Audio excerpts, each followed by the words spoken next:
Bonjour et bienvenue chez Les Grandes Sœurs, un podcast avec deux sœurs qui chaque semaine discutent de différents sujets portant sur l'acceptation de soi, le bien-être et différentes expériences de vie. On veut se questionner avec vous sur l'identité et la recherche du bonheur avec des conversations intimes et sans jugement. Bref, soyons toutes les grandes sœurs les unes pour les autres. Bonne écoute! Bonjour guys et re-bienvenue à l'épisode numéro 14 du podcast Les Grandes Sœurs. Marie et moi, on est ensemble aujourd'hui. Physiquement, dans la même pièce. Ouais, fait qu'on va pouvoir se couper vraiment plus facilement sans que le son bug. C'est vraiment génial. J'ai comme l'impression que ça te rend toi heureuse beaucoup plus que n'importe qui d'autre, mais oui. C'est parce que j'ai l'impression que c'est mieux genre pour la vibe puis pour l'éditage aussi. En tout cas, Marie, comment ça va aujourd'hui? Ça va bien. Toi, disons quoi de neuf? Ok, clairement, tu veux pas commencer avec ton quoi de neuf. Moi, aujourd'hui, Marie, j'ai même pas de quoi de neuf. Genre, on est ensemble. Fait que j'ai l'impression que j'ai rien de nouveau à te raconter ou je sais pas. Là. En tout cas, moi, dans la dernière semaine, qu'est-ce qui s'est passé? C'est que je fais vraiment plus... En fait, j'ai eu un test de COVID parce que je suis ici, clairement. Fait que je me suis confinée pendant une semaine, moi puis mon chum. Puis après ça, on a fait un test qui était négatif. Puis après ça... C'est descendu ici. Fait que on se considère vraiment chanceux, puis on sait que, bon, tu sais, techniquement, ça fait pas... Les règles sont un petit peu brisées, mais vous êtes ici, puis nous autres, on voit personne, puis on sort pas, puis on reste en dedans, puis on sort pas, puis on fait rien. Je pense qu'on est vraiment chanceux. Moi puis Rowan, moi puis mon chum, on travaille avec les deux de la maison. Fait que c'est facile pour nous de se confiner pendant une semaine pour faire un test. Ou même la dernière fois, on s'était littéralement confinés pendant 2 semaines de temps, genre. Fait que, tu sais, on est vraiment chanceux pour ça, là. Puis nous autres aussi. Nous autres aussi, on travaille de la maison. Il y a Freddy qui va se faire garder chez ses grands-parents, mais, tu sais, les restaurants sont fermés en plus. Fait que comme...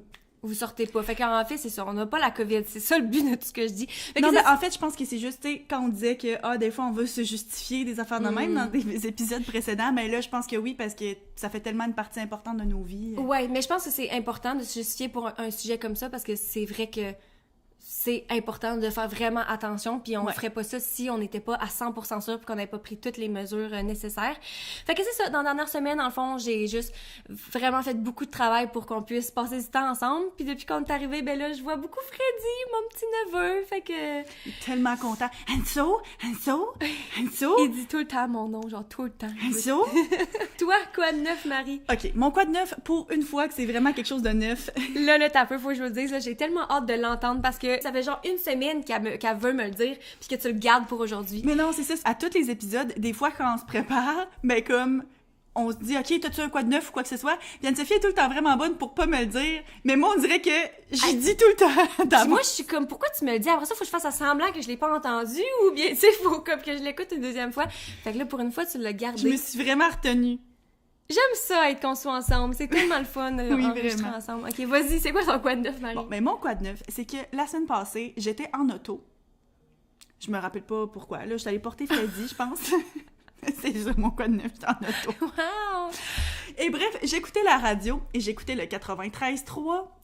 Puis, l'invité... Qu'est-ce que tu portais, Marie? Quelle sorte de bobette? Tu vois, c'est pour ça que je te le compte. Faut pas que je te déconcentre. OK, 93.3. J'écoutais la radio et puis l'invitée était une sexologue. En fait, je sais même pas si son titre c'est vraiment ça, OK? Clairement, je suis pas la mieux informée, mais c'est une bachelière en sexologie de l'Université de Montréal qui est... Puis là, ça y est, là, je suis pas sûre que c'est l'Université de Montréal ou l'Université du Québec à Montréal. L'Université de Montréal, bref, c'est la seule université en Amérique du Nord qui offre un bac en sexologie. Et elle était là pour parler, de sexe, clairement, avec l'animateur. Puis c'était tellement intéressant parce qu'elle parlait de quelque chose que je trouve qui est tellement tabou, mais qu'on devrait parler plus, qui est la masturbation. Puis comment est-ce que la masturbation est quelque chose qui est trop tabou, qu'on devrait en parler plus, qui est beaucoup plus accepté pour les hommes que pour les femmes, puis à quel point est-ce que c'est bon pour la santé physique, mais aussi mentale, puis que ça peut tellement être bon pour apprendre à se connaître, pour explorer qu'est-ce qu'on aime puis qu'est-ce qu'on n'aime pas, puis que si on avait une meilleure éducation sexuelle dans les écoles, puis que c'était normalisé, il y aurait tellement les gens auraient une meilleure relation avec ça, il y aurait moins de problèmes des filles qui sont jalouses que leur chum écoute de la pornographie, que des filles qui ne se connaissent pas puis que même après avoir été actives sexuellement pendant des années, ne savent pas de quoi leur vulve et leur vagin ont l'air. Tu sais là, vraiment, elle en a parlé pendant un bon petit bout, puis genre j'adorais ça. Et donc, tout ce que je me suis dit, c'est faut que notre podcast devienne assez gros pour qu'on puisse, genre, l'inviter. Et puis, si vous voulez la suivre sur Instagram, sa page Instagram, ça s'appelle Au lit avec Anne-Marie. Je sais pas c'est quoi son nom de famille, parce que, comme, littéralement, je l'ai entendu parler 10 minutes à la radio, mais je trouvais qu'elle avait l'air vraiment fine, même si ça n'a pas nécessairement rapport avec sa compétence, mais tu sais, elle s'exprimait bien, puis j'aimais son message, puis elle racontait, puis tu le sentais que pour elle, c'était pas quelque chose qui était tabou, puis qui devrait être normalisé, puis j'étais comme, ouais, j'aime ça. Fait que à date, on a parlé de relations amoureuses, des choses comme ça, mais on n'a pas encore parlé beaucoup de sexualité, fait que dites-nous si c'est un sujet qui vous intéresserait d'en entendre plus parler, mais comme c'est vrai qu'il faut pas se gêner de parler de ça, parce que c'est important, la vie sexuelle. Ouais, c'est vrai que moi, je serais vraiment intéressée d'en faire une vidéo. Puis j'ai l'impression que quand tu disais que c'est plus normalisé chez les hommes que chez les femmes, j'ai l'impression que le fait d'être de plus en plus ouvert à parler que justement, nous aussi, on fait ça, puis que c'est important, puis que c'est sain, ça nous redonne du pouvoir, justement, de pas faire comme faut que t'attendes qu'un gars te donne un orgasme. Non, j'ai pas besoin d'un homme. Non. Je suis capable de le faire moi-même, puis comme, tu sais... C'est ça. Merci beaucoup. C'est bien le fun avec toi, là, mais comme moi aussi, je peux avoir des moments à moi, puis moi aussi, je peux trouver qu'est-ce qui me fait vraiment plaisir, puis après ça aide parce que t'es capable de le dire à ton partenaire. Tu sais, voici comment j'aime être touchée, voici ce qui m'allume, voici ce que j'aime pas, puis que je veux pas que t'approches, tu sais. Fait que c'était ça, mon quoi de neuf. Cool, hein? Ouais. Ça faisait la peine que je le garde. Ouais. Fait que, Marie, aujourd'hui, de quoi est-ce qu'on parle? On parle d'un de mes sujets préférés. Le féminisme. Oui, moi, pour vrai, le féminisme, c'est quelque chose qui est important pour moi. Puis habituellement, c'est vrai, on dit c'est quoi le titre avant qu'on parle de nos quoi de neuf, mais aujourd'hui, on parle de 5 raisons pourquoi on est féministe. Donc aujourd'hui, un premier petit avertissement, on couvrira pas tout. On peut même pas commencer de scratch the surface, de commencer toucher la surface. Ouais, de tout ce que ça implique être féministe. Puis si jamais il y a quelque chose, un des points que vous voulez qu'on aille plus en détail, ben comme ça va nous faire plaisir de le faire. Clairement, ça va pas être la dernière vidéo sur le féminisme parce que justement, comme je dis, moi c'est pas quelque chose dont que je pense beaucoup, mais le fait de parler de ça puis d'en discuter, ça m'a fait me rendre compte à quel point c'est important puis à quel point je suis plus féministe que je le pense, puis à quel point je devrais l'être encore beaucoup plus que je le suis. Deuxième petit avertissement. Aujourd'hui, on va parler de une grande variété de sujets qui se rapportent à ça, mais il va y avoir mention de viol, d'abus sexuels, il va y avoir des mentions de violence domestique, des choses comme ça. Donc, on va parler aussi de genre. Fait que si c'est le genre de sujet pour lequel vous êtes sensible, bref, ben, soyez avertis qu'on va en parler. Sinon, la prochaine épisode, de toute façon, ça va être vraiment plus léger. Donc, revenez-nous la semaine prochaine, il n'y a pas de problème. Fait que sur ce, Marie, on se lance dans le vif du sujet. Voilà. Premièrement, j'ai pensé que ça serait important de définir qu'est-ce que le féminisme. Donc, le féminisme, c'est comme le mot chapeau, le terme, puis les gens qui s'associent à ça sont des féministes. Donc, féminisme est un mouvement social qui a pour objet l'émancipation de la femme, l'extension de ses droits en vue d'égaliser son statut avec celui de l'homme. Donc, de libérer la femme de ce qui pourrait la retenir d'avoir les mêmes opportunités que les hommes. Puis, on a un épisode passé qui était 8 choses que la société impose aux femmes. Puis clairement, il va y avoir des choses là-dedans qui vont comme s'entrecroiser parce que c'est ce que la société impose qui fait qu'on a de quoi à briser, qu'on a d'une façon ou d'une autre besoin de sortir de tout ça. J'ai rien à dire. Mais je pense... J'approuve ce message. Puis je pense que l'autre partie importante, c'est d'égaliser son statut avec celui de l'homme. Tu sais, un autre point qu'on s'en va parler, c'est que pourquoi est-ce que dire qu'on est féministe, puis pourquoi est-ce que féminisme, ça a autant une connotation négative? Parce que moi, j'ai l'impression que, tu sais, quand on dit égaliser, j'ai longtemps pensé en fait que j'étais comme moi, mais j'ai l'impression qu'on est égal. Puis je pense qu'il y a beaucoup de gens qui pensent ça. et beaucoup des hommes, mais aussi beaucoup des femmes, incluant moi, justement, parce que ça me touche pas dans ma vie de tous les jours, ça fait que j'avais l'impression que c'était moins important d'être féministe. Mais ouais, c'est important de savoir que justement, c'est pas parce que ça nous affecte pas nous, que ça affecte pas tellement de femmes. Ouais, puis pas parce qu'on n'a pas l'impression que ça nous affecte aussi. Ouais, c'est ça, ouais, exactement. Parce que dans le fond, ça nous affecte même quand on pense que ça l'est pas. Fait que pourquoi est-ce qu'on pense... Ah, vas-y, excuse. Ben, c'est ça. Pourquoi est-ce que c'est souvent vu négativement? Mais c'est sûr que, tu sais, comme dans tout, il y a de l'extrémisme, que ce soit de l'extrémisme religieux ou bien même des fois, là, on me dit ça, là, ceux qui sont véganes, oh mon Dieu Seigneur, ils essaient tellement de nous forcer puis sont tellement gossants. C'est sûr que n'importe qui est dans l'extrême peut nous faire sentir mal, peut nous... On peut se sentir forcé, puis tout le monde, on veut jamais se sentir forcé. C'est comme nos parents qui nous disent de faire quelque chose, tu vas pas vouloir le faire. C'est la même affaire, là. Fait que souvent, tu sais, t'as l'image de, ben des féministes, là, c'est des femmes qui portent pas de brassière, qui se laissent pousser le poil de bras, puis qui sortent dans les rues, genre. Mais comme tel, être féministe, c'est pas de vouloir être supérieur aux hommes. Puis ça veut pas dire qu'on veut toujours faire la même chose que les hommes, puis qu'on veut avoir les mêmes jobs toujours. C'est juste d'avoir la liberté de choisir ce qu'on veut, puis d'avoir la même chance, opportunité de le faire.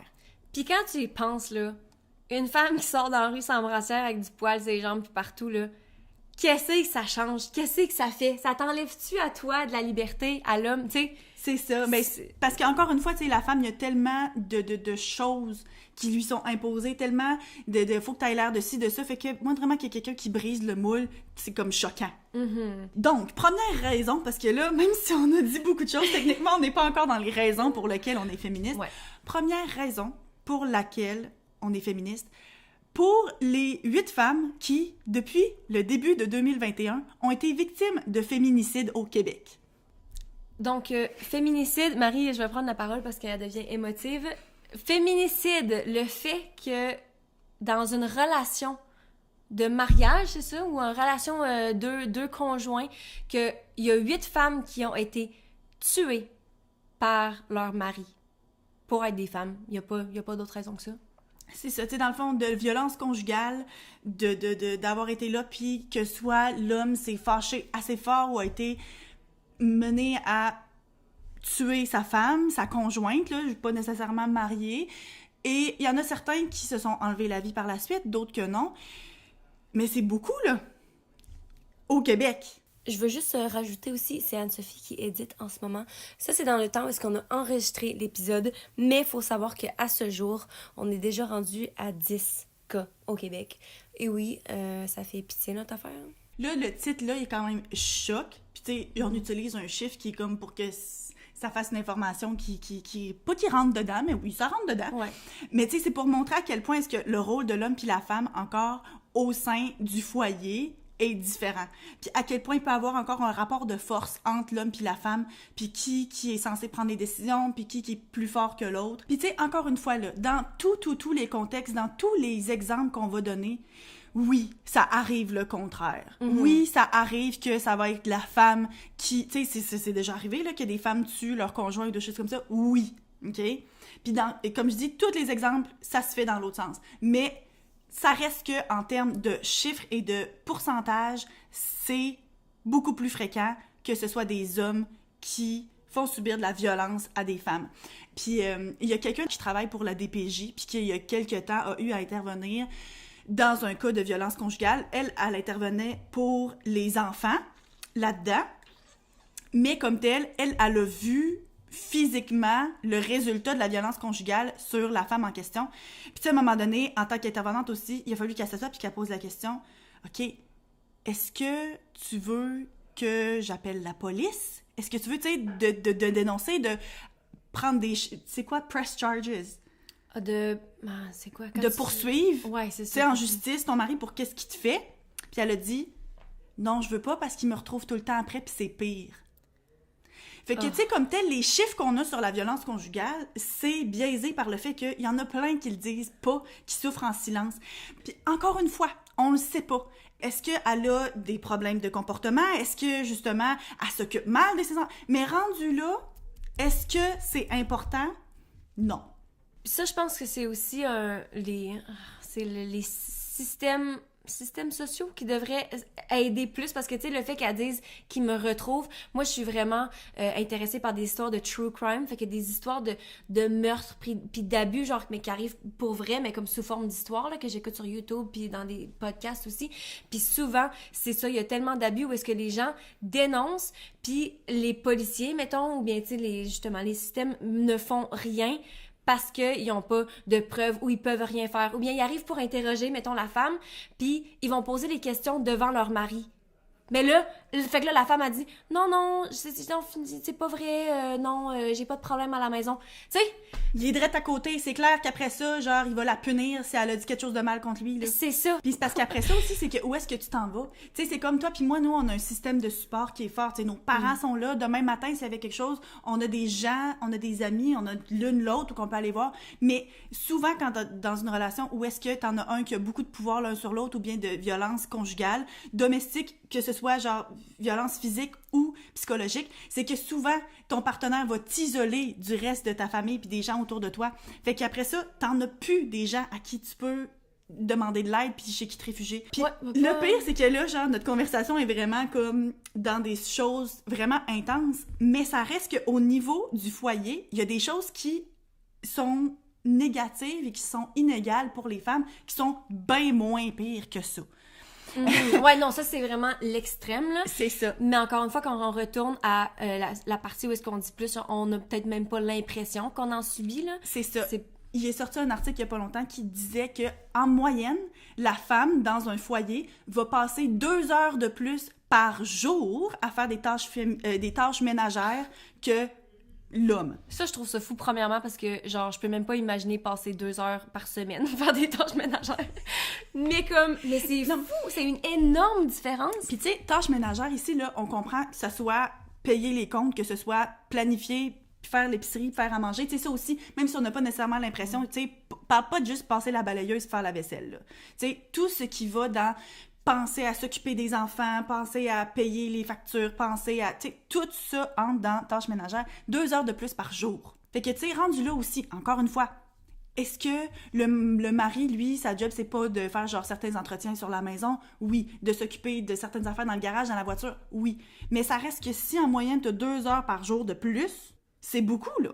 Deuxième raison pourquoi on est féministe, pour pouvoir allaiter sans se cacher.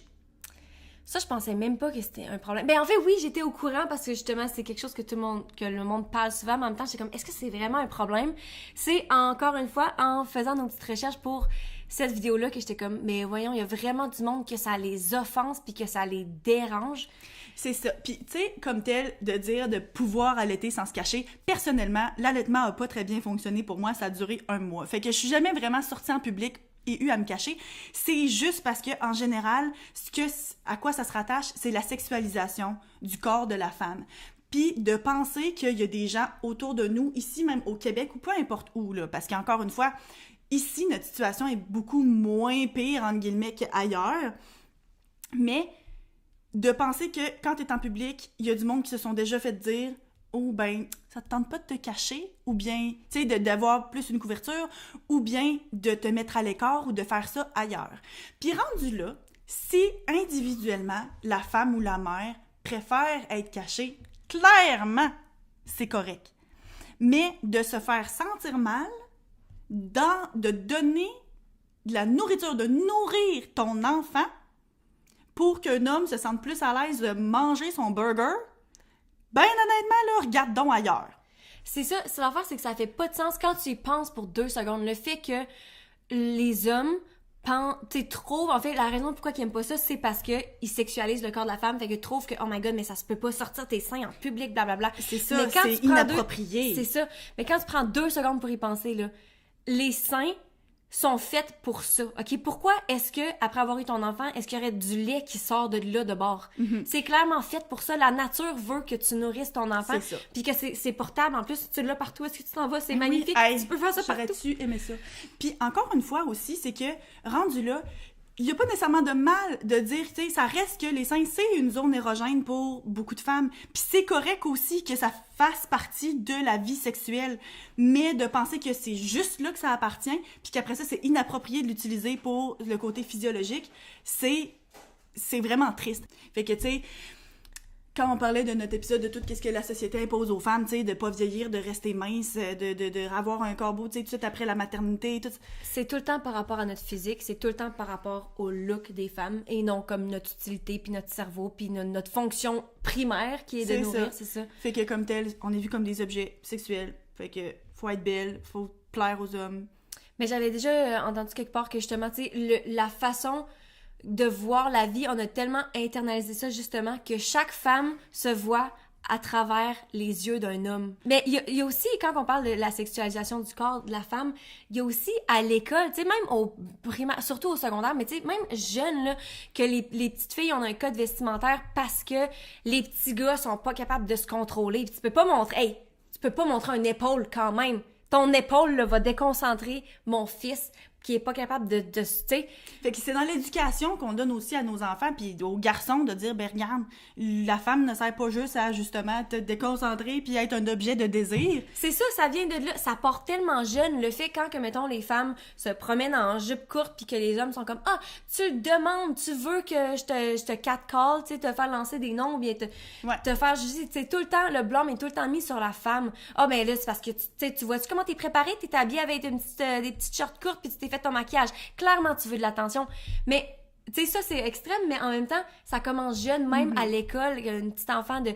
moi, je me rappelle, il y avait une fille au secondaire, là, la règle, il y avait plusieurs règles vestimentaires, mais il y en a une que c'était, t'as pas le droit de montrer, on n'a pas le droit de voir ta craque de sein, genre. Puis la fille, on était jeune, mais elle avait des énormes seins, puis c'est comme ça qu'elle est née, puis tu sais, je veux dire, elle avait des gros seins, qu'est-ce que tu veux. Puis ça n'a pas choisi, là. C'est ça, puis elle portait un chandail, littéralement, c'était un t-shirt, tu sais, comme ça montait à une hauteur raisonnable, même quand même haut, mais ça a donné qu'on voyait sa craque de sein parce qu'elle avait tellement de seins, fait que ça montait jusqu'à haut. On s'entend que nous autres, là, on pourrait avoir quelque chose de décolleté jusqu'au nombril, on n'aurait pas de craque. Je pourrais être tout nu à l'école. Puis c'est ça, tu sais, elle s'est fait avertir parce qu'on voyait sa craque, puis j'étais comme, voyons, tu sais, à un moment donné, le pauvre petite, elle va se pointer en col roulé. Tu sais, il y a une limite, puis c'est ça, on se fait tout le temps dire que c'est à cause de nous, puis que c'est nous, la façon que nous, on s'habille, qui impacte les hommes au lieu du contraire. Puis même un autre exemple que j'ai entendu par rapport à ça, tu sais, quand les enfants sont jeunes, tu sais, de dire, ben oui, mais, tu sais, quand tu dis, se faire tirer les couettes, là, tu sais, par un petit gars, puis dire, ben oui, c'est juste parce que il est en amour avec toi, des choses comme ça. Bref, tu es en train de te faire dire que c'est correct pour les gars de tirer les cheveux, te lancer des petites roches, de comme te pousser parce qu'ils te trouvent cute. Fait que là, ça veut dire, OK, ma fille apprend que l'abus physique, là, c'est correct parce que le gars, il t'aime. Fait que clairement, quand tu prends ça puis que tu mets ça dans une relation plus loin dans la vie, tu sais, tu t'en rends compte. C'est ça, l'homme qui te bat, mais qui te dit après ça qu'il t'aime, puis qui te dit, mais je fais ça parce que je veux pas te perdre, pis ça. Puis t'es comme, faut croire que c'est vrai. C'est ça que je me suis toujours fait dire. Puis des fois, c'est le genre de choses que justement, tu en dis, mon Dieu, Seigneur, votre comparaison est donc bien intense. Mais c'est des messages qu'on internalise, qu'on se rend pas toujours compte. Puis je suis sûre que vous avez toutes déjà entendu ça. Donc, troisième raison pour laquelle on est féministe, pour Sarah Everard. Donc, Sarah Everard était une jeune femme de 33 ans qui, le 3 mars 2021, est partie de chez son amie. Elle habite en Angleterre. Elle est partie de chez son amie pour retourner chez elle, qu'elle s'est faite kidnapper par un homme et qu'on a retrouvé le lendemain décédée, tuée, abusée et violée toute dans une forêt proche. Qui avait clairement rien demandé, qui faisait ses affaires, qui sortait de chez elle, qui sortait de chez son amie pour retourner chez elle, qui s'est fait juste... qui a perdu la vie pour aucune raison. Puis on utilise cet exemple-là comme un exemple séparé des féminicides parce que c'est pas nécessairement dans un contexte de violence conjugale, mais encore une fois, là, il y a un homme qui a senti... le droit de s'approprier le corps de cette femme-là. Puis elle avait 33 ans. Puis en Angleterre, ça a fait beaucoup, beaucoup de vagues. Il y a beaucoup de monde qui en ont parlé. Puis ça l'a fait sortir beaucoup de témoignages de femmes qui disent « Hey, on a peur de marcher toute seule le soir. » C'est à ce point-là dangereux. Puis c'est pour ça, c'est à cause de des histoires comme ça qu'on a peur. Puis voyez comment on est justifié. En fait, moi, je repars à mon exemple de true crime, là, les crimes que j'écoute tout le temps. il y a tellement... Puis c'est souvent comme par rapport à des tueurs en série, en fait, là. Mais comme, j'en ai tellement écouté, Marie, de long en large. Puis les victimes, 99,9% des femmes, c'est tout le temps des femmes. Puis ça arrive à tellement de gens. Puis comme, tu sais, encore une fois, là, on dit, c'est un cas. Tu sais, ça arrive pas tant souvent, on a l'impression. Mais en même temps, à écouter, justement, ces histoires-là, là, ça arrive tellement plus qu'on le pense. Puis justement, c'est que si on s'en rend pas compte, c'est qu'on n'en parle pas assez, là. C'est ça. Puis en fait, une des raisons pourquoi on n'en parle pas assez, c'est que la plupart du temps, c'est des femmes qui sont des sex workers, donc des travailleurs du sexe. Puis c'est une des raisons pourquoi les hommes choisissent ces victimes-là, parce qu'ils savent que le monde ils pensent que le monde va se foutre de eux, puis ils savent qu'ils sont moins dans les médias, puis que le monde va faire mais c'est sa job, elle a demandé pour, puis que tu sais le monde porte moins attention à ça. C'est tellement triste là. Puis je veux vraiment pas m'embarquer dans justement comment est-ce que le travail du sexe, tu sais, est perçu, puis comment est-ce, en tout cas. Si on pourrait partir sur une grosse tangente là-dessus. Je pense que ce serait une autre vidéo, un autre épisode. Mais c'est clair que, tu sais, la vie de ces femmes-là, a comme moins de valeur aux yeux de la société. Donc, ça vaut comme moins la peine d'en parler. Comme si le fait que cette profession... En tout cas, faisait de toi quelqu'un qui... Mais parlant justement d'avoir peur de marcher dans les rues, moi... Je suis le genre de personne... Je pense que c'est depuis que j'ai aménagé à Montréal, surtout. Parce qu'avant, je vivais à Québec, puis je pense pas que j'étais comme ça. Je sais pas si, justement, c'est parce que je vis à Montréal ou parce que je vieillis, puis comme, tu sais, quand tu vieillis, t'es plus au courant des possibilités, puis tout. T'es moins naïf et innocent. Hein? C'est ça. Mais... de plus en plus, j'ai l'impression que je suis vraiment en train de virer folle. Genre, je tourne, je suis vraiment parano. Comme quand je marche dans les rues, je suis tout le temps vraiment alerte de mon entourage, puis je suis tout le temps prête à me battre puis à m'attaquer, puis je suis tout le temps à me faire tous les pires scénarios. Mais j'ai toujours trouvé comme une excitation à ça, parce que en fait, j'ai fait du karaté quand j'étais jeune, de toute ma jeunesse, puis j'ai toujours voulu me battre, puis on aurait dit que pendant longtemps, c'est vrai, pendant longtemps, j'étais comme, moi, mon rêve, et puis maintenant, je dirais trop plus ça, mais tu sais, j'étais comme, mon rêve, c'est de me faire attaquer pour que je puisse utiliser comme ces techniques-là, puis tout, puis on aurait dit que c'était comme un thrill pour moi. Fait que, on aurait dit que en vivant ça de plus en plus, j'ai attribué ça au fait que j'avais toutes ces techniques-là puis ce background, puis que j'étais comme, faut croire que je veux juste vraiment être prête, puis que, tu sais, je suis juste vraiment alerte, parce que ça fait partie de qui que je suis, tu sais. Fait que tu pensais que le fait d'avoir peur de potentiellement te faire attaquer, c'était parce que t'avais fait du karaté, puis que, genre, t'avais comme cet instinct de défense-là dans ta tête. Exactement, c'est ça. J'étais sûre que ça venait de mon instinct. Puis à un moment donné, j'ai raconté ça, parce que je racontais ça souvent au monde. J'étais comme, moi, je pense comme ça, blablabla. Puis il y a une fille qui m'a juste dit, t'es juste une femme, là. C'est juste ça, la vie d'être une femme. Puis j'étais comme, est-ce que toutes les femmes pensent comme ça? Tu sais, moi, ça adonne que justement, j'ai plus peut-être de techniques ou de façons de me défendre. Fait que, tu sais, en même temps de m'imaginer me faire attaquer, là, j'imagine toutes les façons que je pourrais attaquer moi aussi. Fait que peut-être que je me sens plus sauve là-dedans, mais de penser que toutes les femmes, ou puis la plus grande majorité des femmes pensent comme ça, marchent dans les rues puis ont peur de se faire attaquer puis se promènent avec leurs clés entre leurs doigts. Ouais. Chose que j'ai faite quelques fois pour aucune raison, mais tu sais, genre t'as l'impression que quelqu'un te suit en arrière puis t'es comme juste au cas où, tu sais, dans l'arrière de ta tête t'es comme ça arrivera pas, parce que ça arrive pas à moi, tu sais, ça arrive aux autres mais pas à toi, mais juste au cas où, tu sais. Ouais. C'est fou, là. Puis de penser que, justement, les femmes pensent comme ça, ça fait se rendre compte à quel point c'est quelque chose... C'est ça. L'issue féministe, c'est de penser qu'un jour, les hommes et les femmes vont être assez égales, qu'on se fasse respecter assez pour pas avoir peur de se faire attaquer. Moi, personnellement, pour être vraiment, tu sais, transparente par rapport à ça, j'ai grandi, j'ai toujours vécu... à Lévis. Fait que clairement, puis je suis pas quelqu'un qui sort beaucoup, je suis pas quelqu'un qui est souvent toute seule. Fait que tu sais, moi, les fois où est-ce que j'ai pu ressentir ça, c'est vraiment minime. Puis quand j'ai voyagé, j'ai voyagé principalement avec mon conjoint actuel. Fait qu'encore une fois, j'étais toujours en présence d'un homme. Donc, c'était assez comme rassurant dans ce sens-là.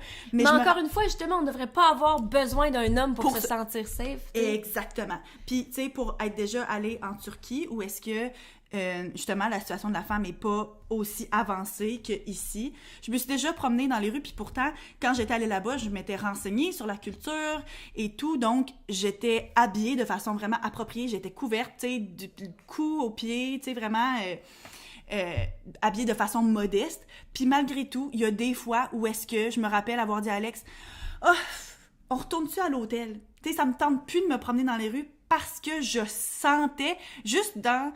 pas que je m'exposais, mais à cause de mon style vestimentaire, à cause des vêtements que j'ai, même si j'étais couverte, peut-être que ma robe était plus moulante que ce que les femmes là-bas portent, je sentais un regard, puis peut-être que c'était pas vraiment quelque chose dont j'aurais dû avoir peur, mais je sentais le besoin de dire, bon, on retourne à l'hôtel, je suis en train de me faire regarder. Puis encore une fois, ça revient au fait de, tu sais, quand je disais que tu te vois à travers les yeux d'un homme, peut-être que au final, c'était moins pire que tu le pensais, mais ça reste que toi, t'avais cette impression-là parce qu'on est conditionné à penser ça. Puis même les femmes le sont. Hey, c'est drôle parce que genre, je viens juste de penser à cette anecdote-là, mais encore une fois en Turquie, il y a une fois où est-ce que fallait qu'on trouve comme des directions pour prendre un train pour changer de ville. Puis on s'est présenté à un genre de petit comptoir pour poser des questions. Puis en général, quand on voyage, moi, mon chum, il est très, tu sais, il est bilingue aussi, mais moi, en anglais, je suis prof d'anglais pour ceux qui ne savent pas déjà, fait que, tu sais, je suis clairement très, très à l'aise. Donc, c'est souvent moi qui prends les devants. Puis on s'entend que dans la vie, habituellement, c'est pas mon genre, mais en voyage, c'est souvent moi qui prends les devants. Puis je m'étais plantée là, puis je m'étais adressée à la dame qui était là. Puis je me rappelle, elle m'avait donné des réponses vraiment pas claires. Elle m'avait rien écrit. Tu sais, je me rappelle d'être retournée de là, puis de m'être dit... OK, j'ai aucune idée finalement, qu'est-ce qu'il faut qu'on fasse. Fait qu'on est comme reparti. Puis là, ben, plus tard dans la journée ou le lendemain, je me rappelle plus, on repassait par le même coin. Puis, tu sais, là, on avait comme continué à faire des recherches puis se rendre compte, OK, non, là, on sait vraiment pas qu'est-ce qui se passe en prochain, c'est quoi notre prochaine étape. Fait qu'on est repassé par le kiosque. Puis là, pour une raison X, c'est Alex qui est allé. Mais c'est la même madame, ça devait être le même jour. C'est la même madame. Hey, vous auriez dû voir à quel point elle a pris au sérieux. Elle a ouvert son ordinateur, elle a tourné son écran, elle a écrit des notes, elle avait tout fait ça, puis j'étais comme, pourquoi est-ce que elle lui répond aussi bien à lui, puis pas à moi, genre? Puis en plus, ça vient d'une femme, là, tu sais. Fait que, tu sais, encore une fois, peut-être que c'est pas ça la raison. Peut-être que, tu sais, elle a mangé sa Snickers, fait que genre, elle était de meilleure humeur quand c'est Alex qui a posé la question. Mais j'étais juste, pourquoi est-ce que moi, je méritais aussi peu d'attention, mais que quand c'est Alex qui s'est présenté puis que lui a posé la question, c'était comme, m'a t'ouvrir le tapis rouge, ah ouais, go, laisse-moi t'aider, puis... Mais ça, c'est vrai que souvent, genre, même juste dans la vie de tous les jours, comme... Mais je me rappelle, j'étais allée acheter une auto avec papa, puis comme c'est mon auto, OK, clairement, c'était pas le meilleur exemple parce que je m'y connais pas vraiment en auto, mais reste qu'on est allé pour mon auto, puis c'est moi qui allais avoir le dernier mot de toute façon, puis l'homme, genre, comme si j'étais pas là, genre, il regardait juste papa. J'étais comme, allô? C'est moi, là. C'est moi qui viens acheter une auto. C'est moi qui va payer. Genre, tu peux-tu me regarder? Tu peux-tu me parler? Tu peux-tu, tu sais... Essayer de faire semblant. C'est ça, tu sais, puis c'est ça. En tout cas. Ça n'a pas de bon sens. OK. Et là, juste pour revenir, parce que là, on commence à s'éloigner. C'est quoi notre point? Notre point, c'était Sarah Everard, puis les ça. violences sexuelles. Puis justement, quand ça s'est sorti sur Internet, il y a aussi un hashtag qui est sorti de certains hommes qui se sont sentis attaqués par toutes les femmes qui disaient que justement, ils ont été victimes de certaines formes de violences sexuelles, que ce soit vraiment un viol, mais aussi ça peut être plein d'autres choses. Tu sais, du harcèlement sexuel, là, ça peut être des commentaires, ça peut être juste un toucher, ça peut être quelque chose qui s'est fait rapidement, mais qui peut quand même laisser une impression sur la femme. Puis le hashtag qui est sorti, c'était « Not all men ». C'est donc, pas tous les hommes. Ça, c'est problématique parce que on n'a pas, justement, tu sais, quand on parle de qu'on a peur de marcher le soir puis de se faire attaquer, on le sait, là, que c'est pas tous les hommes, n'importe quel homme qu'on va croiser qui va nous attaquer. On le sait bien, là, tu sais, on a des chums, eux autres, tu sais, je veux dire, mais ça reste que ça enlève pas la peur, tu sais, juste parce que c'est 1% des hommes. En fait, j'avais vu un TikTok là-dessus. C'est juste parce que, mettons, c'était 1%. Ben, je sais pas si c'est peut-être plus ou c'est peut-être moins, mais mettons 1% des hommes qui attaquent les femmes ou qui violent ou qui agressent sexuellement.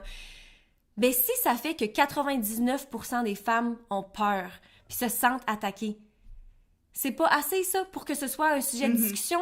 Pourquoi il faudrait pas qu'on en parle puis que ce soit aussi gros que ça, juste parce que, ben, c'est pas tous les hommes qui font ça, fait que pourquoi qu'on est attaqué? Non, c'est pas ça le but. C'est parce que toutes les femmes se sentent attaquées puis ont peur. Puis c'est pour ça que c'est aussi important. C'est ça. Puis ça me fait penser aussi à, tu sais, dans le mouvement contre le racisme, il y a le Black Lives Matter, puis il y avait beaucoup de monde qui était sorti avec le All Lives Matter, que c'est pas juste la vie des Noirs qui est importante, c'est que c'est la vie de tout le monde qui est importante. Puis autant que c'est vrai que toutes les vies sont importantes, mais l'affaire, c'est que je me rappelle, j'avais vu une vidéo qui expliquait bien c'est comme la différence, puis de dire, tu sais, t'es assis autour d'une table, tout le monde mange, mais toi, t'as rien à manger, puis que là, tu demandes, est-ce que moi aussi, je pourrais avoir de quoi à manger? Puis ils sont comme, ben, tout le monde a le droit de manger.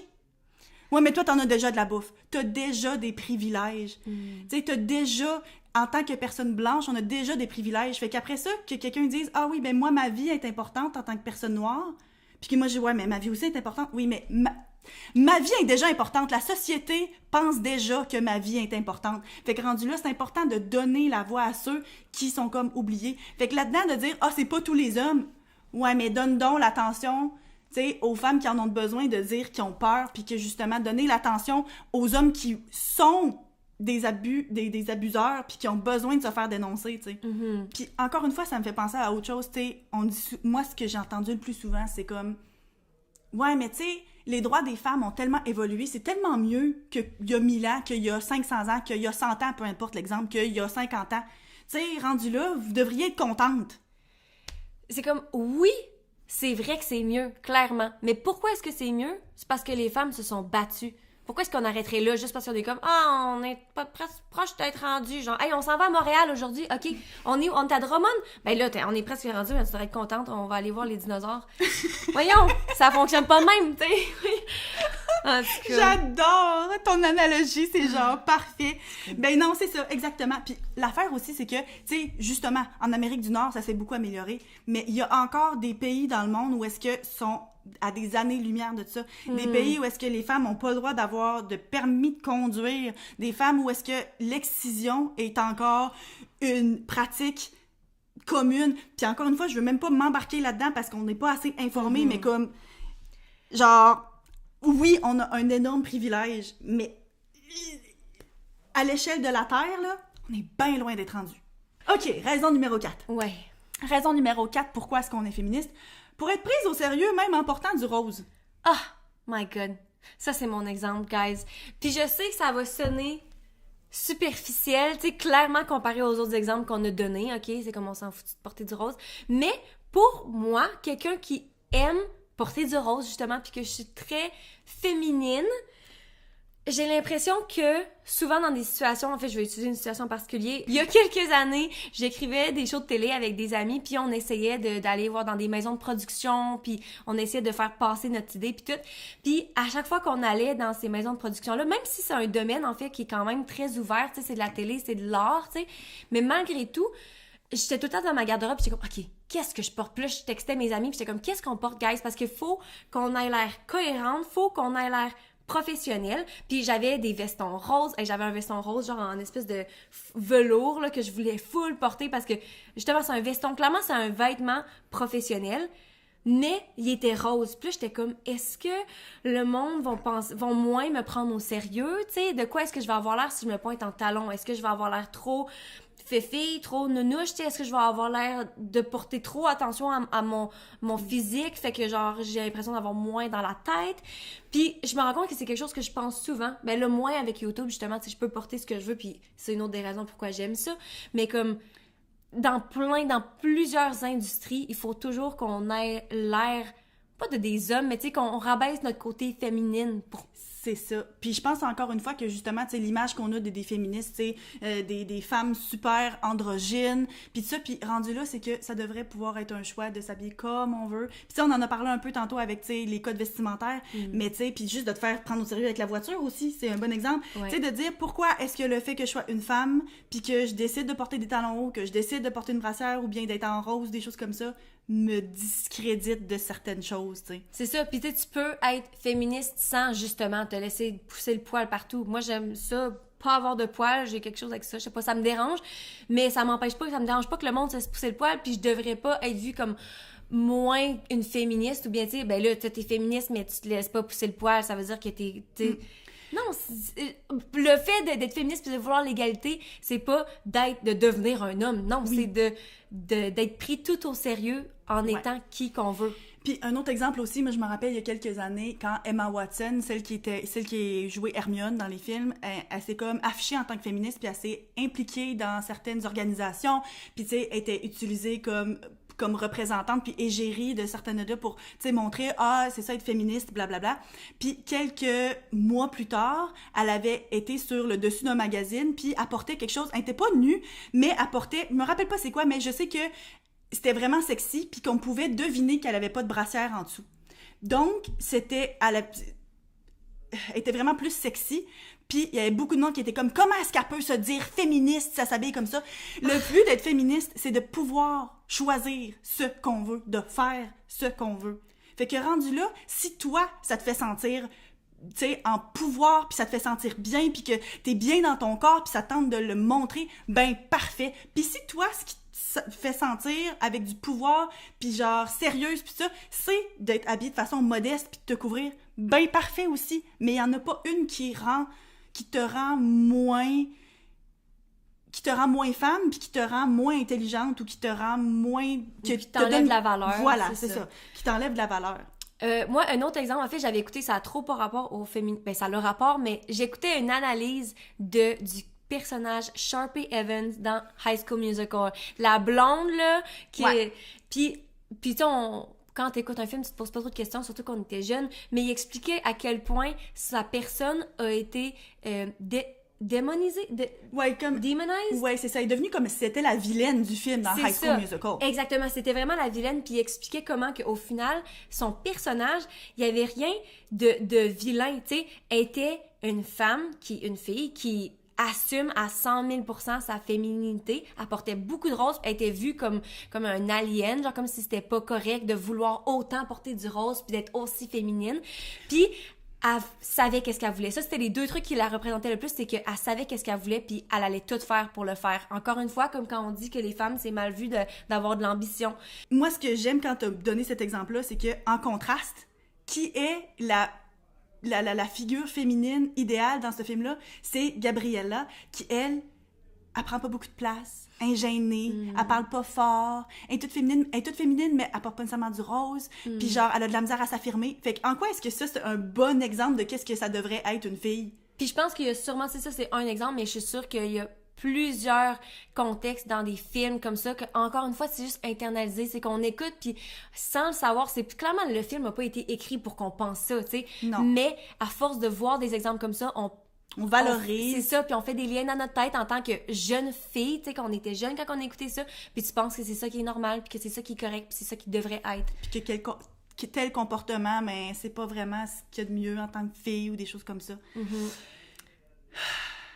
On dirait que comme c'est tellement le fun d'en parler puis tout ça, mais de tout en parler tout d'une shot comme ça, c'est à la fois décourageant et frustrant parce que comme tu sais, on a préparé cet épisode-là sur quelques jours, puis là, on parle de telle affaire, ah oui, j'ai pensé à telle chose, puis tu sais, on organise ça ensemble, mais là, de tout le sortir d'une shot, t'es comme, oh my god. Ouais. Mais en même temps, c'est le fun. Je suis contente parce que justement, c'est le fait d'en parler, puis c'est le fait de le mettre en mots qu'on se rend compte à quel point c'est gros. Tu sais, des fois, encore une fois, on s'en rend pas tout le temps compte, puis on dit « Ah, ça m'affecte pas tant! » Puis là, je me rends compte que... Oui, puis encore une fois, tu sais, le fait de « Ah, ça m'affecte pas tant », tu sais, de dire « Ah, on s'en rend pas compte », tu sais, quand on dit « Ah, il y a un grand pourcentage de la population qui ont déjà vécu des violences sexuelles ou bien des agressions sexuelles sans nécessairement que ce soit juste du viol. » Puis tu sais, moi, je pensais à ça, j'étais comme « Non, moi, personnellement, je fais partie des chanceuses à qui c'est jamais arrivé. » Mais en y repensant, je me suis rendu compte, puis tu sais, ça aurait pu être attaché au point d'avant. Au travail, ça m'est déjà arrivé de me faire dire des commentaires qui sont vraiment, vraiment déplacés. Tu sais, par un collègue. Il y a déjà un collègue qui est passé me voir puis qui a dit « Ah ouais, telle personne que je connais dans son entourage va être dans ton cours. » Fait que j'étais comme, ah, ben, tu sais, c'est le fun. Puis j'étais comme, en tout cas, j'espère qu'il va être capable de se concentrer parce que moi, avec une prof cute de même en avant, tu sais, je serais tout le temps en train de penser en sous-entendant que l'étudiant en question de son entourage allait juste, genre, me sexualiser puis me voir comme, je sais pas, tu sais, sexy ou peu importe. Fait que ça allait être difficile pour lui de se concentrer en classe. C'est tellement déplacé, là. Tu sais, oui, ça veut dire ça, premièrement. Encore une fois, ça retourne à l'exemple des jeunes petits gars, là, qui sont pas capables de se contrôler. Mais c'est aussi le fait qu'ils te disent ça, fait que clairement, ils insinuent que c'est ça qu'ils pensent de toi, puis c'est un collègue de travail, là. C'est ça, puis tu sais, c'est ça. Fait que, c'est malaisant. Sur le coup, j'avais juste absolument rien répondu, puis j'étais juste partie. Tu sais, j'avais pas fait semblant de rire ou quoi, parce que j'étais juste, qu'est-ce que c'est ça? Mais comme tel, j'ai rien dit, là. Tu sais, lui, là, il a aucune idée que c'est quelque chose auquel je repense encore, que je pense qu'il est inapproprié, que, justement, la session qui a suivi, quand l'étudiant en question était dans mon cours, je pensais à 2 fois ce que j'allais porter en me disant tout d'un coup qu'il me sexualise, alors que, clairement, tous les gars auraient peut-être pu le faire. Ouais. Mais comme... Aïe. Que c'est ça. Fait que, tu sais, moi, comme telle, est-ce que je suis prise au sérieux quand je décide que je m'habille plus féminine en tant que prof en avant de la classe? Ou bien les gars sont juste en train de penser à ça, genre... Puis, encore une fois, c'est ça. Tu sais, là, tu le dis, puis je suis comme, je suis choquée. Puis en même temps, c'est l'exemple le plus... tu sais, c'est tellement pas un gros exemple comparé à, mettons, être littéralement violée, là, tu sais. Puis ça reste que ça t'affecte, puis que, justement, ça a un impact. Puis c'est ça, fait que sur le coup, t'es comme, ah ben non, moi, tu sais, mais c'est vraiment, c'est ça, c'est vraiment très, très déplacé, puis ça peut, tu sais, ça m'affecte dans le sens où est-ce que, justement, tu sais, j'y pense à ce que je porte. Penses-tu vraiment que les hommes pensent à ça? Ben, ton exemple me fait penser à un de mes exemples que... Je pense pas que je veux partager aujourd'hui, je veux pas te dire c'est quoi, mais je t'en avais parlé il y a pas longtemps. Je sais pas si tu t'en rappelles. Un jour, peut-être que tu seras prête à partager l'histoire, là. Puis je me rappelle, en fait, c'est même pas parce que, genre, je suis chargée émotivement, mais c'est parce que je me rappelle te l'avoir raconté juste de même. Juste comme... On prenait un verre. C'est ça, tu sais, puis j'ai juste raconté, j'étais comme, mais moi, genre, ça m'est jamais arrivé, à part cette fois-là. Puis genre, j'ai raconté l'histoire, puis... Puis moi, je me rappelle, la façon que je l'ai vue, c'était... J'ai appris beaucoup de cette expérience-là. J'ai pas été scarred. T'as pas été traumatisée. C'est ça, ça m'a pas traumatisée, ça m'a pas marqué. Puis je sais que j'ai appris beaucoup de cette situation-là, et sur moi, sur comment que je devrais faire attention, puis me comporter, puis comme blablabla, tu sais. Mais au final, en te le racontant, c'est toi, la façon que tu as réagi, tu m'as fait me rendre compte à quel point c'était un vraiment plus gros deal que je le pensais. C'était un abus sexuel. Puis... aussi le fait que moi, de la façon que je dis que j'ai appris, puis que c'était blablabla, au final, est-ce que ça faisait partie de la victimisation? Est-ce que moi, je me suis vue un peu comme une victime, fait que je me dis, je vais apprendre de ça, puis comme c'est un petit peu de ma faute, fait que blablabla. Tu sais, au final, j'ai l'impression qu'il y a une partie de ça aussi. C'est jamais de votre faute. Tu sais, on dirait que je suis une femme quand même forte, puis encore une fois, je dis que j'ai fait du karaté, puis tout, puis comme je suis fière de ça, je suis fière de savoir que je peux, ou en tout cas que je crois que je peux me défendre. Puis on aurait dit que cette situation-là m'a fait me penser que, mais non, c'est pas... parce que j'aurais pas pu rien faire, ou c'est pas parce que j'étais trop faible, c'est ma faute. C'est ça, fait que c'est ta faute si t'as pas décidé de le puncher dans la face. C'est ça, même si j'étais clairement trop saoule. En tout cas, bref, c'est ça. Mais je voulais juste en parler parce que justement, tu sais, ça... Encore une fois, c'est à force de normaliser la chose puis d'intérioriser les choses que tu dis « Ah, mais c'est de ma faute » parce que tout le monde te fait tout le temps penser que c'est la faute des femmes. Dernière raison, 5e raison, même s'il pourrait en avoir 45 000, mais la 5e raison que nous autres, on a écrit, pour laquelle on est féministe, c'est pour nos enfants. Pour moi, mon fils, qui est pas vieux, qui a juste 20 mois, puis pour toi, tes enfants qui ne sont pas encore nés. Puis on l'a gardé pour la fin, justement, parce que, genre, on sait que c'est comme pour le futur, mais parce que tout ce qu'on vient de dire peut les affecter, puis que même si nous autres, on n'a pas l'impression d'avoir tant été affectés par ça, ben justement, on se rend compte, ben peut-être que plus que oui, puis que ça serait donc bien le fun qu'il n'y ait pas tout ce poids-là sur eux autres. Puis même si mon fils est, en ce moment, est né avec le sexe masculin, il n'y a rien qui dit qu'il ne va pas s'identifier à un autre genre en grandissant. Puis encore une fois, tous les stéréotypes de genre, des filles ça porte du rose, des petits gars du bleu, puis des petits gars ça joue avec des camions, des filles avec des poupées, c'est, encore une fois, ça fait partie de pourquoi est-ce que être féministe, c'est important, parce que, justement, dans leur goût puis dans leur développement, on veut pas qu'ils se sentent pognés dans une boîte. Moi, je pense que nous, depuis le début, on dit qu'on était chanceuse, pas trop affectée dans nos relations, c'est plus égal puis tout. Puis je pense que, justement, une grosse partie de ça, c'est à cause de la façon qu'on a été élevés. On a vraiment été chanceuse parce que notre père est déjà là quelqu'un qui était plus émotif, tu sais, quand on écoutait des films, mettons, il était tout le temps les yeux pleins d'eau, puis tout, puis ça a jamais été quelque chose de tabou, ça a toujours été quelque chose de naturel qu'on a vu, mais au-delà de ça, au-delà de ça, c'est aussi juste dans la façon qu'on a été traités, ça a toujours été égalité. Je pense qu'on en a parlé un petit peu dans la façon quand on a parlé de la façon qu'on gère l'argent, là, comment qu'on travaillait avec nos parents, puis qu'on faisait tout, mais justement, tu sais, quand c'est quelque chose de physique, là, c'est autant notre frère que nous qui avait la chance d'essayer de faire des trucs physiques. Puis même là, pas juste d'essayer, genre, c'était comme, jamais que nous autres, on a été mis de côté parce que là, c'est un déménagement ou des choses comme ça, ben là, les filles, vous êtes pas aussi fortes. Tout le monde, quand je dis tout le monde, nos 2 parents s'attendaient à ce que on mette la main à la pâte, puis comme on en a fait des déménagements, on en a levé des affaires pesantes, puis tu sais, quand nos parents avaient le dépanneur, on enlevait des caisses de liqueur puis des caisses de bière, puis quand ils ont une compagnie de distribution, on en a levé des sacs pleins de canettes vides, tu sais.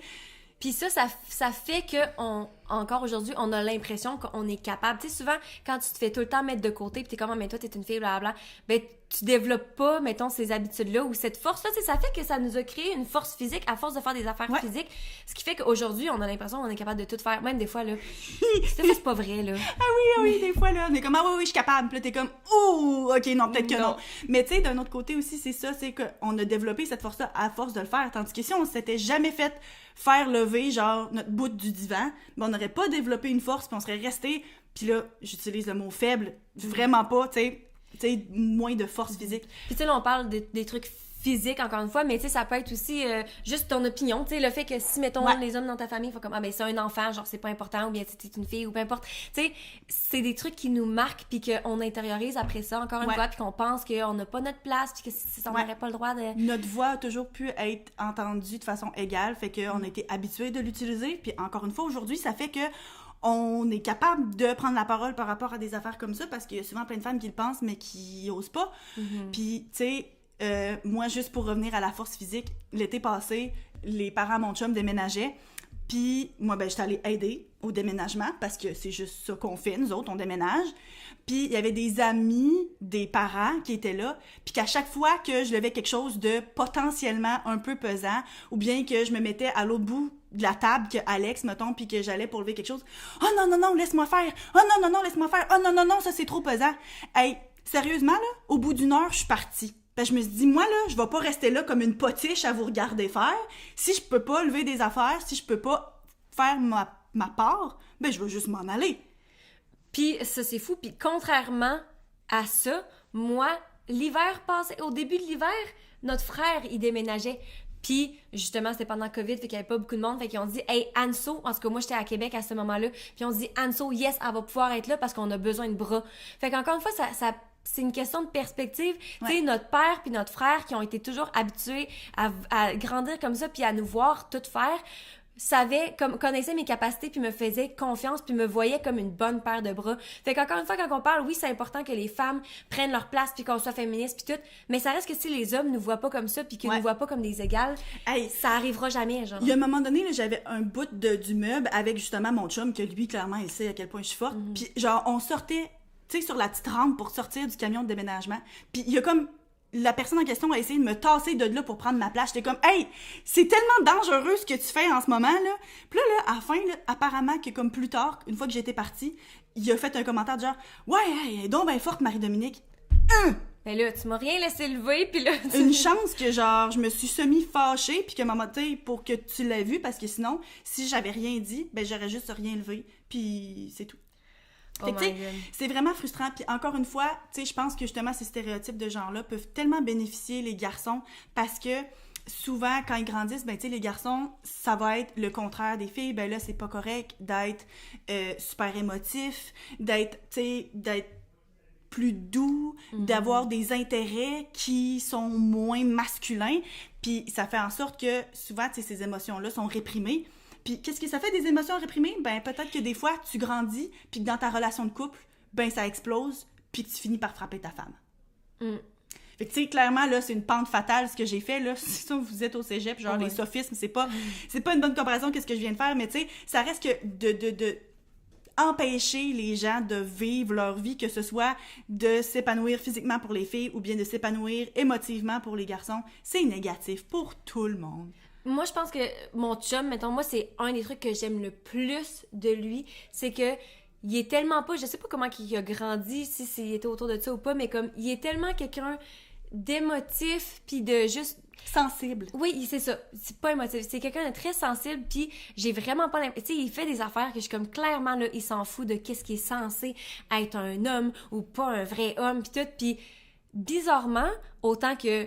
Tu sais, si tu le regardes de loin, t'es comme que clairement, c'est pas le gars le plus masculin.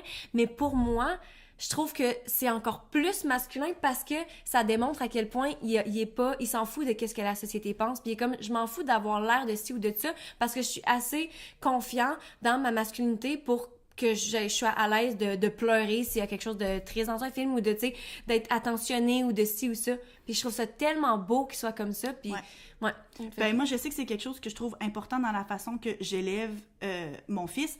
Puis encore une fois, tu sais, ça reste, là, Freddy, là, sa passion numéro 1, c'est pour les...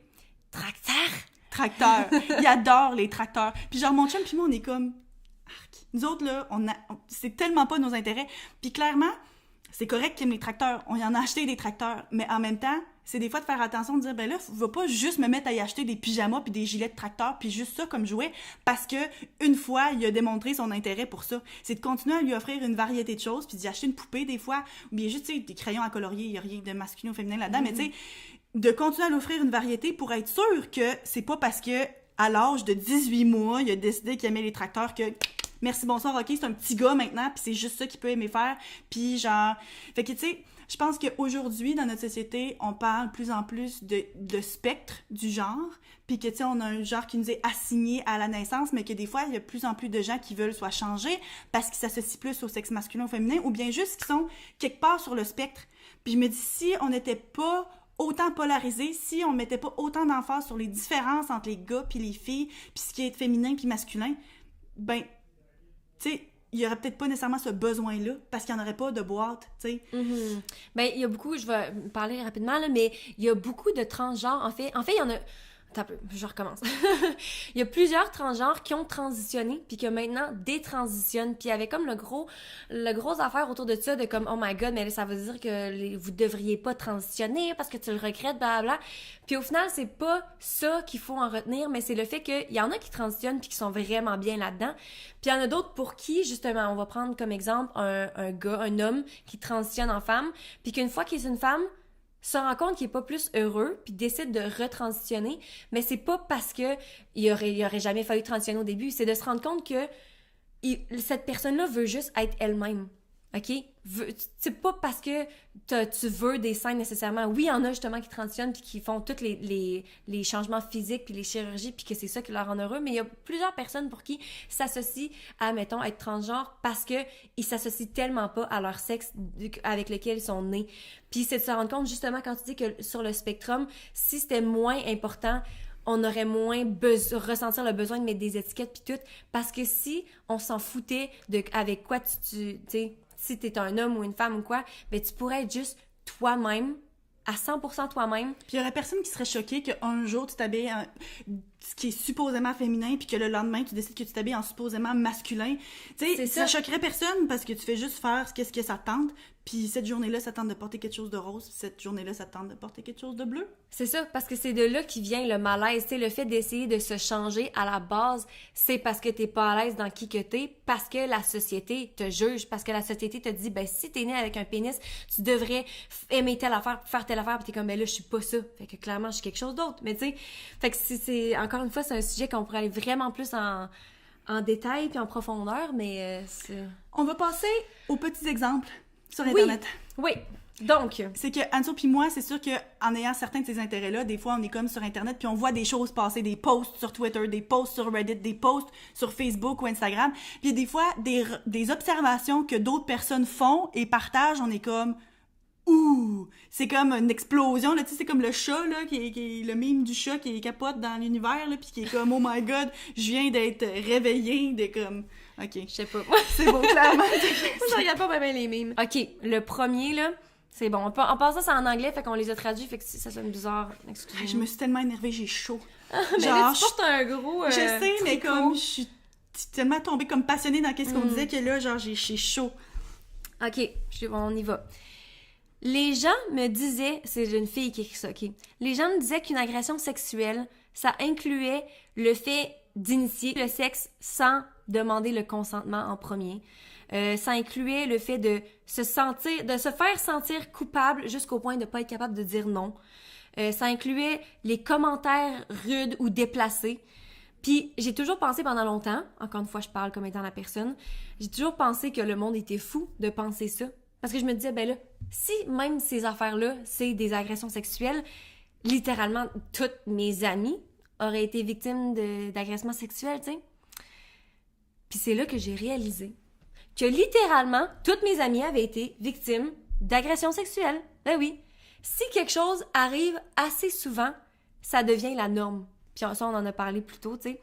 L'idée typique d'agression sexuelle qui est de se faire traîner dans une allée noire, puis de se faire violer, puis de se faire laisser là, oui, c'est vrai que c'est plutôt rare, mais si on commence à compter tous les époux qui forcent leurs femmes à avoir du sexe avec eux quand que ça leur tente pas nécessairement, toutes les fois où que quelqu'un nous a fait nous sentir inconfortables jusqu'à ce qu'on puisse pas dire non, ben toutes ces affaires-là, là, le nombre d'agressions sexuelles s'accumule vite. Fait que, oui, toutes tes amies ont probablement déjà été victimes à un point ou à un autre d'une agression sexuelle. Puis d'une forme d'agression sexuelle. Ouais, c'est ça. Ouais. Puis juste parce que ça arrive à tout le monde, ça veut pas dire que c'est pas une agression sexuelle. Puis ça rend pas l'acte moins pire. Ouais. Ça, là, c'était vraiment là, un texte, c'est toi, Marie, qui l'as trouvé, là. Ouais. C'est tellement un gros impact parce que, encore une fois, quand on dit que, genre, on normalise ça, puis que c'est pas si pire, puis blablabla, ça prouve à quel point, justement, non, tout le monde, pas tout le monde, mais encore une fois, la plupart d'entre nous, même toi, avec ton collègue. Puis tu sais, encore une fois, longtemps, je pensais que c'était pas vraiment ça. Même toi, avec quelque chose qui, dans ma définition à moi, est vraiment plus une agression sexuelle, longtemps, tu pensais, ben non, ça me concerne pas. Tu sais, on s'en rend pas toujours compte. Ouais. Puis encore aussi, il y a quelque chose qui était important de ce que tu as dit, tu sais, justement, là, un époux qui force sa femme à faire l'amour, même si ça ne tente pas. Ça aussi, c'est une agression sexuelle. C'est pas parce que t'es marié, c'est pas parce que t'es dans une relation que t'as pas le droit de dire non, là. Ouais. OK. Puis, oui, ça, c'est bon. Une femme qui ment sur le fait d'avoir été agressée, ça brise la crédibilité de toutes les femmes. Mais un homme qui viole et agresse une femme ne brise pas la crédibilité de tous les hommes. Ça, c'est un parfait exemple du privilège masculin. C'est un double standard. Parce que, tu sais, moi, je l'entends souvent. « Ah, pauvre gars! » Maintenant, là, qu'elle a dénoncé parce qu'il l'a agressé, là, il a tout perdu dans sa vie, là, ses études, blablabla, son argent, sa compagnie, il a tout perdu. Pense-y 2 secondes, là. La fille qui a agressé, elle a rien perdu. Elle, ça l'a pas complètement changé sa vie d'avoir peur à chaque fois qu'elle sort de chez eux. Elle, ça l'a pas changé la vie de pas avoir accès à certains emplois parce qu'elle veut pas travailler certaines heures parce qu'elle a peur. Elle, ça l'a pas changé sa vie du fait qu'elle pourra peut-être pas avoir d'enfant parce qu'elle a peur de l'avoir d'intimité avec un autre homme. Mais excuse, mais elle aussi a peur des affaires puis elle a pas choisi. Tandis que lui, là, il était responsable de ses actions. C'est ça, il savait qu'est-ce qu'il faisait. Il a pris la décision, puis après ça, c'est de lui qu'on a pitié depuis avoir sa job. Voyons. C'est ça. Puis tu sais, ça brise la crédibilité. Ah ben oui, mais il y en a des fois des filles qui mentent. Fait que maintenant, on les prendra toutes plus au sérieux. Puis c'est vrai, il y en a qui mentent. Puis c'est vrai que c'est pas correct. Mentez pas de vous être fait agresser, OK? Mais comme, pourquoi est-ce qu'après ça, toutes les autres, on les croit pas? Ouais, non, ça fait pas de sens. C'est vraiment un double standard, parce que... C'est ça. C'est ça. Lui, par exemple, là, pas tous les hommes. Pas tous les hommes. OK, le prochain. Celui-là aussi. Bon, ben ils sont tous bons, clairement, on les a choisis. Là. Si les femmes peuvent pas avoir d'avortement, parce que clairement, il y a des gens qui sont contre ça. Puis encore une fois, là, aux États-Unis, là, il y a un État, je veux pas nommer d'État, mais il y a pas longtemps, là, qui vient de changer ses lois pour que les femmes ne puissent pas avoir d'avortement, là. OK? C'est fou, là. Genre, quoi, là? OK. Ouais, OK. Si les femmes peuvent pas avoir d'avortement, ben le gouvernement devrait arrêter de dépenser 85 millions de dollars en prescription de Viagra pour les hommes qui ont des pénis brisés. Dieu t'a donné un pénis qui fonctionne plus. C'est les conséquences de la vie, OK? Le fait que de plus bander à un certain âge, c'est la façon naturelle dont la vie fonctionne, right? Tout comme le fait de faire des bébés. C'est censé être naturel, on devrait pas avorter, tu sais. C'est ça. C'est la nature qui a décidé ça. Si t'es enceinte, c'est parce que ça a été décidé comme ça par Dieu. Exactement. Fait que si les femmes n'ont pas le droit à l'avortement, ben les hommes devraient pas avoir le droit au Viagra non plus. Hein? Si c'est une façon stupide de le placer dans le sens, clairement, je dis ça, puis c'est pas comme, OK, je suis correct avec le fait de pas d'avoir d'avortement si les hommes ont pas de Viagra, parce que je m'en fous que les hommes aient des Viagra ou pas. Justement, là, tu sais, ça va peut-être nous bénéficier un jour que notre chum y ait accès, on le sait pas. C'est ça, mais c'est de montrer l'ironie, à quel point que si tu te pointes sur le fait que, mais c'est la nature de la vie, ben d'abord, il y a bien des trucs qu'on devrait pas faire aussi. Puis ça, je suis sûre qu'il y a bien des hommes qui seraient contre ça. Hey, coupe-leur leur Viagra, oublie ça. Hashtag not all men. Donc, c'est pas tous les hommes. Mais, par exemple, toutes les femmes, c'est des mauvaises conductrices. Toutes les femmes ont des sautes d'humeur. Toutes les femmes sont beaucoup trop émotives. Toutes les femmes se font mettre dans le même panier puis se font peinturer avec le même pinceau. Mais oh my God!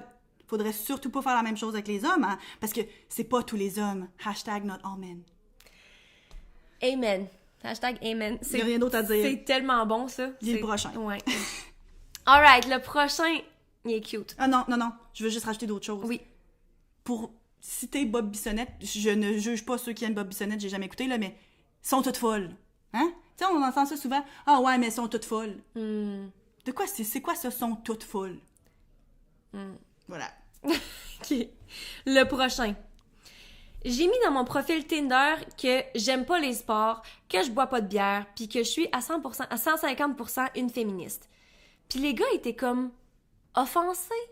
Il y a un gars qui m'a écrit pour me dire « Qu'est-ce que tu vas faire si le gars que t'aimes, il aime les sports? Tu vas pas l'écouter avec lui? » J'ai demandé « Est-ce que tu vas te lever à 8h le matin pendant la Fashion Week pour écouter les shows en live avec moi parce que c'est ça que j'aime vraiment? » Il m'a dit « Bof, ça m'intéresse pas vraiment. » Ben d'abord, pourquoi est-ce que moi, je m'intéresserais au sport pour toi si tu vas pas faire la même chose pour moi? C'est ça. C'est correct d'écouter les sports avec votre chum, même si ça vous intéresse pas. C'est correct de c'est ça, s'intéresser à ce que ton partenaire s'intéresse. Ben oui, c'est quelque chose qui est important dans une relation, mais il faut que ça aille dans les deux sens. C'est ça, faut que ce soit réciproque. Sinon, pourquoi, encore une fois, est-ce que ça devrait être nous qui fait toutes les compromis? C'est ça, les compromis. Puis que ça devrait être normal que la fille qui aime pas les sports fasse à semblant d'aimer les sports. On a souvent vu ça. Les filles qui font à semblant puis qui essaient de chercher genre des faits sur les sports pour être plus acceptées, mais que les gars, ils s'en foutent là, de qu'est-ce qu'on aime puis de venir magasiner avec nous, là. C'est ça. Et le dernier... Je pense que c'est mon préféré. Ouais, c'est le meilleur. Je suis triste de pas le lire. Si t'essayes de mettre ton droit... OK, je vais recommencer. Ton droit... OK. Si t'essayes de mettre ton doigt dans le trou de cul d'un gars en plein milieu d'une relation sexuelle, tu vas voir qu'ils comprennent très bien le concept de consentement, le retrait du consentement, puis c'est quoi avoir des limites sexuelles. Pourtant, ils agissent comme s'ils étaient confus quand ça a rapport au corps de la femme. Fait que toi, tu dis oui, vous commencez à vous frencher, mais que finalement, tu décides que t'es plus à l'aise puis que tu veux arrêter. Ah non, là, t'as pas le droit d'arrêter. T'as dit oui au début, tu sais, comme là, c'est tout le temps ça, comme elle a dit oui au début. Le consentement, là, c'est quelque chose que tu donnes au début, au milieu, à la fin, que t'as le droit de retirer n'importe quand. T'as bien beau être en plein milieu, t'as le droit de dire que si tu veux plus, garde. Des blue balls, là, ça existe pas pour vrai, OK? Il peut juste prendre 3-4 grandes respirations puis se calmer. Si c'est pour dépasser tes limites personnelles, tu le fais. On a parlé, en fait, un épisode complet sur les limites, puis genre, on en a quasiment pas parlé de ça, mais genre... C'est vrai. Fait que c'est ça. T'essayes ça, là, puis quelque chose qui avait pas nécessairement dit oui d'avance, là, puis tu vas voir que, gadon, ils sont capables, eux autres, de dire non en plein milieu, puis de s'attendre à ce que tu respectes ça. C'est tellement une bonne exemple, encore une fois, j'adore. Fait que là, je pense qu'on commence à avoir fait le tour, ouais. du moins pour aujourd'hui. Pour vrai, on aimerait ça. On a tout le temps un appel, genre, dans nos épisodes, de dire « Ah, ben, tu sais, dites-nous ce que vous en pensez. » Mais sérieusement, là, on va en reparler, puis on aimerait ça faire un segment dans un épisode futur, pas trop futur, où est-ce que vous nous partagez, vous-même, les fois où est-ce que vous vous êtes sentis victime de l'inégalité entre les hommes et les femmes. Puis ça c'est pas obligé d'être vous autres qui nous racontent certains événements traumatisants ou des choses comme ça, mais ça peut être dans les minuscules exemples de genre, moi je me suis fait donner une poupée puis mon frère un auto quand on était petit, même si j'aimais bien plus ça que lui, que justement des inégalités au travail. Que si vous êtes à l'aise de nous parler de justement de sexual harassment, c'est quoi? D'abus sexuels, ouais, ou bien de harcèlement sexuel. C'est ça, tu sais, si vous êtes à l'aise, allez-y, on va garder tout anonyme. Puis si, quand vous voulez nous rejoindre, dans le fond, vous pouvez nous envoyer ça sur notre page Instagram en privé, surtout si vous voulez que ce soit anonyme. Notre page, c'est les.grandes.sœurs au pluriel. Sinon, ben, on a aussi notre groupe Facebook, qui est un groupe privé que vous pouvez rejoindre, où est-ce qu'on échange entre nous autres, puis vous pouvez aussi partager votre expérience là. Puis encore une fois, tu sais, un peu qu'est-ce qu'on vient de faire, tu sais, de lire d'anecdotes des gens qui mettent des choses en perspective, ben, on pourrait comme dire, tu sais, là, on a partagé notre expérience personnelle de ça, mais je serais curieuse de voir à quel point est-ce que ça peut vous affecter, ou bien si au contraire, ça vous affecte pas, puis que vous avez des exemples de comme masculinité positive, ou bien de vous qui êtes capable de prendre votre place. Fait que on aimerait vraiment ça vous lire là-dessus, puis pouvoir en reparler. Ouais, fait que t'avais-tu dit c'est quoi le nom de la page? Ah, c'est Les Grandes Sœurs aussi, avec des S dans le fond pluriel, pour nous retrouver là aussi. Ouais. Fait que sur ce, C'est ce qui conclut le sujet d'aujourd'hui. Marie, de quoi est-ce qu'on parle la semaine prochaine? La semaine prochaine, on va faire ça relax. On va y aller avec quelque chose de beaucoup plus léger, juste parce que, comme, on est super, genre, dans chargé, tous nos états. Oui, d'avoir parlé de ça aujourd'hui. Et puis, la semaine prochaine, on parle de nos premières fois. Ouais, je pense que c'est pas mal clair. Première fois de n'importe quoi. On va juste vous raconter des histoires, ça va être des gros story time. Fait que j'ai bien hâte. Oui, moi aussi. Fait que... on vous retrouve la semaine prochaine. Ouais, bye! Merci de nous avoir écoutés. Tu couperas ce dernier bout-là, c'était horrible.